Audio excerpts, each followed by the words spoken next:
Well, they're in. This is the largest storage JBOD I have ever built. Yeah, this took some work. Getting these hard drives in alone was a lot of screwing around. Pun intended. Then I had to deal with this. These are not in their original location. I had to pop the rivets out, and I don't know if I can get in there for you to see. Maybe. Well, trust me.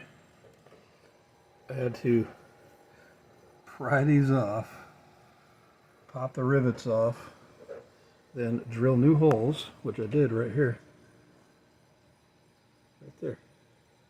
And there's two more sets of holes on the other side. And then reposition them so that I can get all these drives in here far enough off the ground with enough clearance to plug all of these cables in that I had to very neatly cable manage just so I can get the lid back on. And yes, the lid does fit. So what you're seeing here, 24 20 terabyte SAS drives. And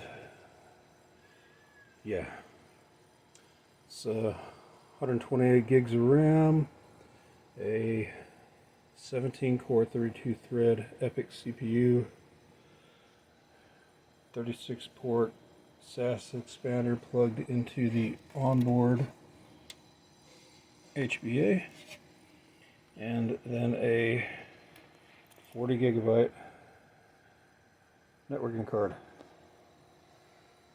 and the trusty 700 watt power supply. Hopefully that's enough, because it is going to be a pain in the ass to rewire everything if it's not. Anyway, hopefully we'll see a post in the next video. Until then, bye.